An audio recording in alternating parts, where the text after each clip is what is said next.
Hey there, leading ladies, Equestrian Mums Club podcast listeners, and the wider community. Hello, it's Katie here, and I'm recording my very first On the Buckle piece. So, should I explain what that actually means? Well, if anybody has listened to a recent podcast episode that I did with Sarah Elibert of Equitas, and if you haven't, by the way, go and listen to it. She is great, and she gives us some really cool things to think about. But if you've not listened to that particular episode, we talked about this idea of people's perspectives and almost like diary entries throughout the week or our lived experience. Because sometimes, when we record a podcast episode with guests, it's a snapshot in time of that particular dialogue between those people, whether that be me and Soph, me alone and the guest, or it'll be something around a topic. So again, it's our lived experience at the time. But I've been thinking and plotting and scheming as always. And one of the things that I think oftentimes we fail to do when we're doing guest and dialogue is to actually really share as deep as we would if we were alone with our own thoughts. And so on the buckle, what's that about? On the buckle means you're trying to relax, right? You're trying to enjoy it. You're trying to sort of soften the expectation of the activity. But even when you're on the buckle, you're still alert, right? And that's something that has really stuck with me as a concept. So I think that's why the term on the buckle. But I wanted to actually encourage you guys to submit your pieces for this particular concept. You'll see from this particular episode that I'm recording today, actually, it's not very long and it's not meant to be a very dramatic monologue. It's meant to be a place to share, and not just as therapy, just, on a particularly selfish level, although that's good too. Self-therapy is always worthwhile, but it's kind of to say, hey, I'm going through this, and there might be other people out there that are feeling the same way about this particular subject or topic that I'm going through. So if you are fancying submitting or on the buckle ideas or thoughts, just know it doesn't actually have to be a voice either. I'm opening this up to all types, all of format, all types of media.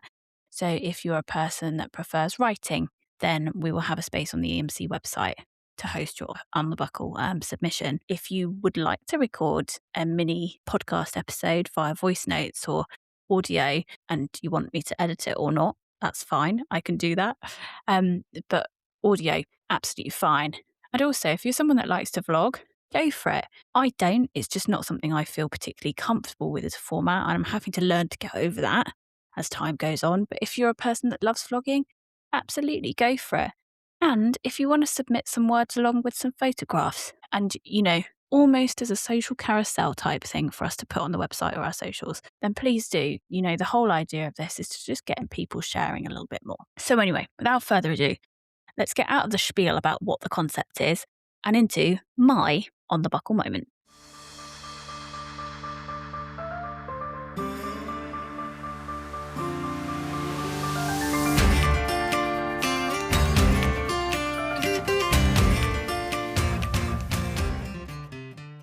Okay, so if you're still here, great to have you. My on the buckle moment is, well, I've had a really tough couple of weeks for a few reasons, but mainly volume, overwhelm, juggling a lot of things right now, as well as trying to ramp EMC up so that you guys get the best opportunities possible through this community.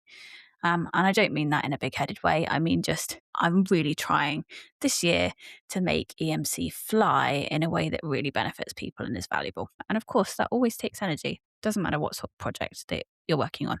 It always takes energy when you're starting something new or ramping something up. Anyways, so there's just been a lot on the plate recently. Those of you that watch the socials know that for work, I was at the National Equine Show over this weekend, but I was meant to be there for the whole time and sadly couldn't be. Because on the Sunday, my horse, Duke, my 2-year-old, the flashy dun, if anyone sees any of the photos on our socials, he sustained an injury and it was really quite dramatic. So today feels like a very good time to share because he's actually unexpectedly able to come home from equine hospital. So this is day 3 after injury. And yeah, I'm so relieved, but it's really put a lot of things into perspective for me over the last couple of days, and I wanted to share that with you in case it resonates with anyone here. So On the Saturday of the National Equine Show, I decided actually that I was going to make the trip home. It's about 120 miles each way from the National Equine Show to my front door. And I decided that I wanted to come home. I wanted to spend the evening with my husband, check that the horses were alive. Not that I didn't trust him, but horse girls. And I wanted to spend a little bit of time with my little boy because, as a family, we don't get a huge amount of time together if you're working. Simon works away a lot in the week, so we don't get to see each other then. And I don't get to see Rafe that much either in the week because I'm working full time. And so when I do see him, we're all tired, which isn't always the best way to, live a fun life.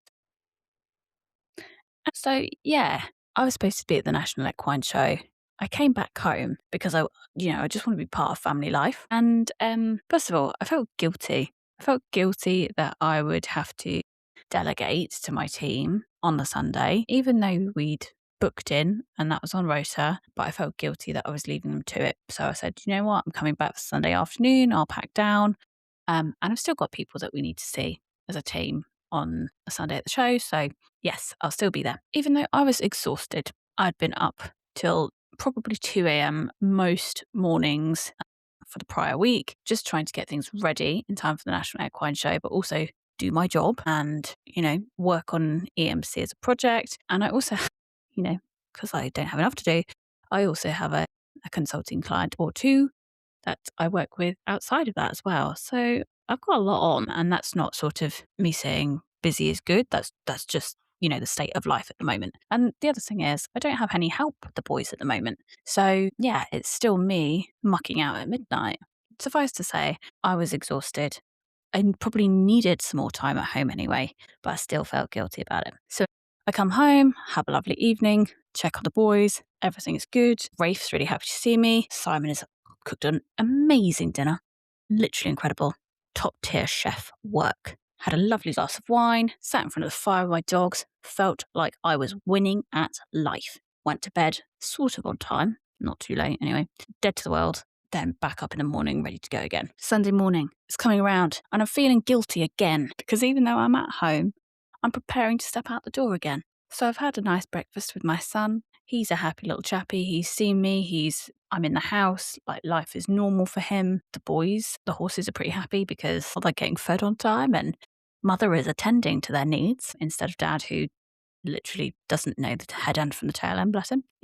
Life is easy on a Sunday morning, and I'm preparing to go out again, step out the door, and head up the M4, M5 back to the NEC. Except for the fact that I go out to do one last check on the boys, make sure they've got enough hay before I leave, so Simon doesn't have to think about that. Again, I'm feeling guilty because really, should I be spending more time with my son and not driving up to the NEC, yada yada. But guess what? As I go outside, the horses, one of them has blood spurting everywhere. Honestly, it wasn't pretty, and I will spare everyone the graphic details. But actually, the first thing that drew me the attention that there was a major problem was actually pools of blood on the floor before I even looked at the boys, like in great detail. So it was a big injury. It was deep. It was long. And it was wide as well. But I must have just caught it as it happened. It was really, really fresh and still very heavy bleeding, obviously. So yeah, I fairly calmly assessed the situation, brought Duke in. He wasn't weight bearing on the leg that the injury had happened on. And so I knew it was serious. I knew we needed a vet instantly. Called our ambulatory practice, which was a Wessex Equine, and they reprioritised their emergency workload to cater for us first, which was great. I'm very, very grateful to Rebecca at Wessex for putting us to the top of the list because it was pretty serious. And I was really worried at the time that we were going to have to make a really drastic decision. When she arrived, she was clearly concerned, bless her. And I mean, pretty much instantly said, this is going to be a trip to equine hospital. And started preparing me for the things that it could be and it could not be. But all of this time, the feelings of guilt, like I'm here, just on the off chance. I'm supposed to be at work already. I'm supposed to be somewhere else, but I've chosen to come home to spend time with my family, and now I'm not going to work at all. My little boy, who is, seeing me, is now traumatized because he's seeing his do with blood everywhere, and it's not particularly pleasant viewing, is it? I feel guilty for my husband, the fact that I'm now not even helpful with the child because I'm running around after these feckin' horses once again. And guilty for the boys, like what's happened? Is it my inadequate care that has made this happen? Still to this day, don't actually know what the issue was and how he caused this maiming to himself. But yeah, like the feelings were real of guilt, but also logistically, if this had have happened when I was on my own with Rafe, it would have been a real panic situation. I wouldn't have had anyone to hold my toddler whilst also trying to hold a really distressed horse who, bless him, he was a trooper really, but he was clearly in a lot of pain, and logistically as well. Had I have actually been at work and still at the NEC, my poor husband, who isn't horsey, would have had to deal with organising a vet himself. And we've talked about this between ourselves since, but he might not have noticed in the time frame that I did. That's not to say, they're our house, so he would have noticed someone hopping. But what if they had already been out for the day or out for the morning, going wherever boys go when they need to entertain a toddler? But a garden centre, a milk station, whatever it happened to be, there's a chance that they wouldn't have been here as it happened. And, the guilt around that too. And logistically, I did catch it as it was fresh. So that's a saving grace. But also, I just feel like the time and the finance and the worry, I was diverting that towards my horses, in particular Duke, obviously. And it's so intense when something goes big bang wrong, isn't it? And all of my energy was going into that moment. So despite me not being at work and not being at home, Simon was still having to parent that particular day as I raced down the M4 the opposite direction to Gloucestershire, down towards Newbury, to Donington Grove Equine Hospital. And yeah, it's only taken me to now to really sort of understand like the gravity of the situation, I guess, and the worry, the relief, the energy that's gone into this particular situation. One of the other things that I just want to sort of touch upon here as well, without going into too much detail, because I think everybody's financial situation is different. But one of the things that also has brought a huge amount of stress and feeling within this particular situation is finance. Obviously, it's an undercurrent for most of us, I assume, all the time, although I might be wrong on that. But if you have horses that aren't your income, they are your pleasure, like mine are. I don't plan to sell my boys ever, or at least if I do, I probably won't make a profit, put it that way. Our finance is a big stress in our household because of just how much the boys cost. They're big horses, they eat a lot. They also need a huge amount of medication whenever that's required. But also the other thing is being really candid with you all. My insurance expired on Christmas Day. On Christmas Day for the boys. Okay. And I genuinely forgot to renew it. And I only realised this after I had booked Duke in for a sarcoid treatment in the first week of January and then realised I couldn't claim for it. So yes, that was another lovely 1,200 quid that I wasn't budgeting for or planning for because I had wrongly assumed that insurance would pay out for it. But how could they pay out for it if I wasn't paying my premiums? ... ADHD, organisation brain, stress. Anyways, so the boys currently still aren't insured.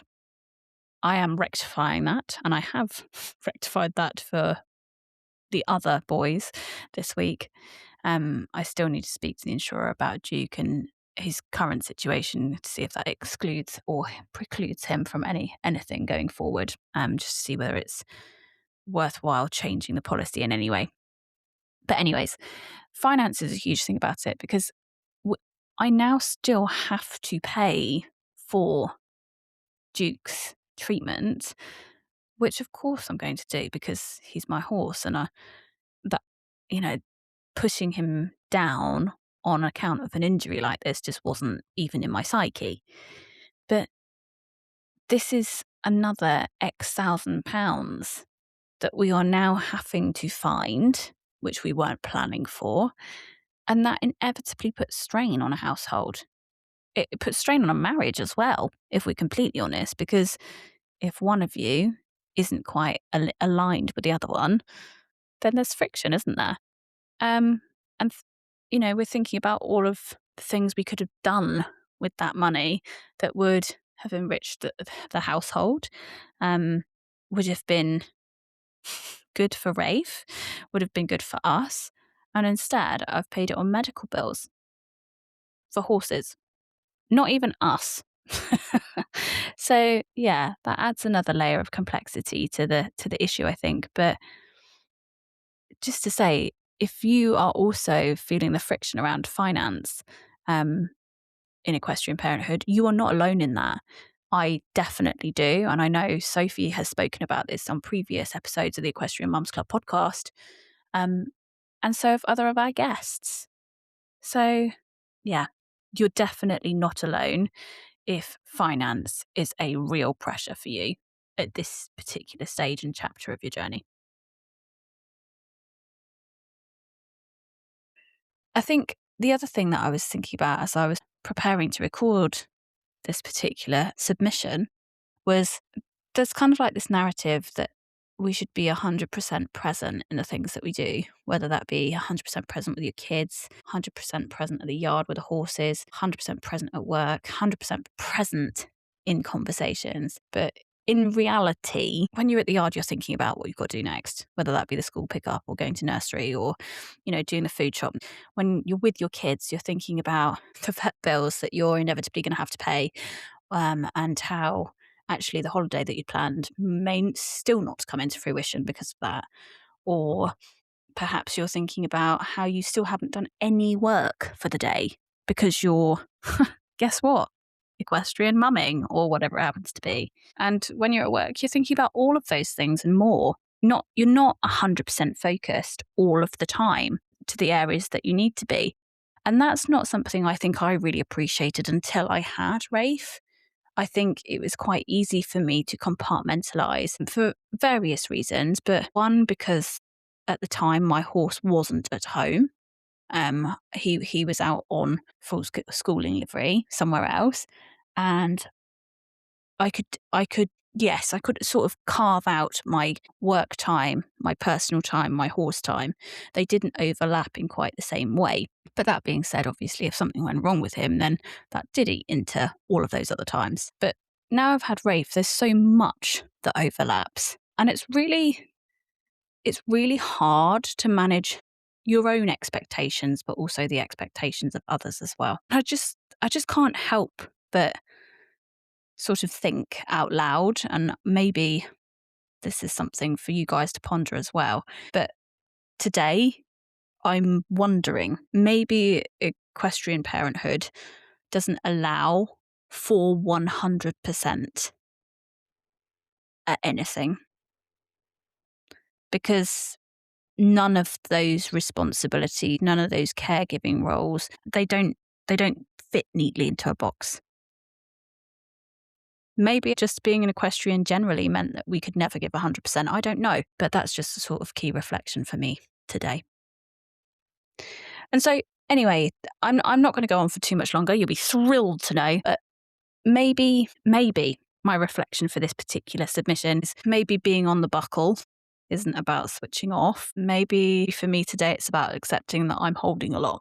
And being split in the way that I am doesn't mean that I'm failing. I'm doing my best, and I'm going to have to let that be enough, which is pretty difficult for me. So yeah, maybe presence isn't 100%. Maybe it's moments, and I just sort of need to readjust my perspective at least. Okay, well, that's it for this submission, guys. I hope that this pouring out of my brain helps somebody else. And if you have any thoughts on the 100%, and giving 100% to those things that I've talked about? Let me know. Let me know what you think. Anyway, speak to you really soon. Bye, guys.